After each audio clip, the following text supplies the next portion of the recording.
Well, it took me a while, but I finally managed to see Disney's latest animated film, Wish. I already did a video reviewing every other movie from Walt Disney Animation Studios, so I guess you can consider this an epilogue to that video.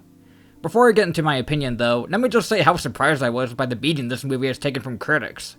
Seriously, it's been a while since we've had a Disney movie get so many negative reviews. It reminds me a lot of the criticism Elemental received at first before it became a surprise hit. And as a side note, I'm glad it ended up doing well, as I really liked that movie. I think there are two main reasons why people have been so hard on Wish and Elemental. One is that Disney is just an easy target, so anything they release is bound to get some backlash. And the other is that both movies were under some stiff competition from amazing animated films like Across the Spider-Verse, Nimona, and The Boy and the Heron. So I think a lot of people just set their standards too high. But with all that in mind, do I think Wish deserves the criticism it's been getting? No! Don't get me wrong, Wish definitely isn't one of Disney's best, and as a celebration of the studio's 100th anniversary, it's pretty underwhelming. But I really don't think it's as bad as most of the reviews make it out to be. That being said, people are still entitled to their opinions, and I definitely respect people's critiques of the movie, except for one. When people say that the movie feels like it was generated by AI. And bear with me because I like to go on a bit of a tangent. Can we please stop comparing animated films to AI? First of all, movies like Wish and Elemental are way better than any crap that an AI program spits out, so that's already an unfair comparison. But also, AI is like a legitimate threat to many artists and writers. They don't want AI to take their jobs. So to take something that was made by real people who presumably put a lot of work into it, and say that it was made by a machine is, in my opinion, very insulting to the artists that worked on it. And besides, it's really just another lazy excuse for people to shit on a movie they don't like. Alright, glad I got that out of my system. Now let's actually talk about Wish. I think I'll start with one of my favorite aspects of it, which is how it pays tribute to Disney's legacy. The movie is filled with all sorts of Easter eggs and references to previous Disney movies.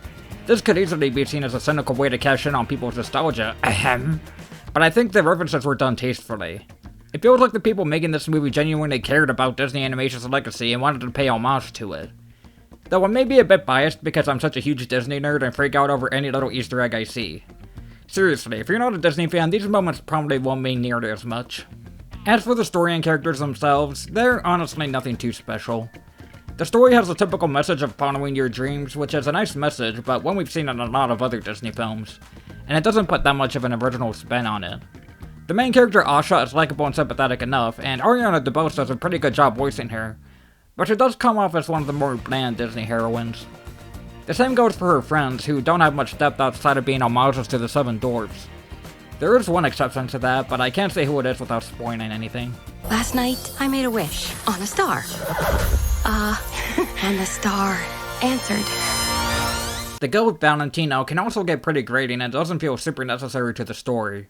But my favorite character is definitely King Magnifico. It's so satisfying to finally have another Disney movie with an actual villain instead of just a twist villain or something. And Magnifico definitely leaves an impression, especially with the great voice performance by Chris Pine. I also surprisingly really liked Star, that guy was actually really cute. Now let's talk about the animation, which is one of the more controversial aspects of the movie. The film goes for a more stylized CG look than most Disney movies have done, which was partially to pay tribute to classic Disney movies, but also to keep up with the new animation trends started by films like Spider-Verse. Some people really like the style, while others absolutely hate it and think it looks ugly. As for me, I'm definitely in the former camp. While the animation isn't perfect, it does a great job of blending the hand-painted backgrounds with the CGI elements. If Disney keeps tweaking with this type of animation, they can make it even better, but the visuals here are still nice by themselves. As for the songs, like the story and characters, they're not necessarily bad, but they don't really make a huge impression. The only song that really stood out to me was This Wish, which is a really nice Alan Menken-style Disney ballad. The rest, like I said, aren't bad, but I honestly can't remember them super well. Although Magnifico's song, This Is the Thanks I Get, is also kind of catchy. So I look up at the stars to guide me, and throw caution to every warning sign. I'm sure there will be challenges that find me, but I can take them on one at a time. Overall, I would say Wish is a bit of a mixed bag. I can see why a lot of people were disappointed in it, but I still think it's perfectly fine with some nice visuals, a memorable villain and sidekick, and a positive, albeit pretty cliche, message. It's not groundbreaking or anything, but I still had fun with it, so I feel pretty confident in giving it a 6 out of 10. Happy 100th anniversary, Disney.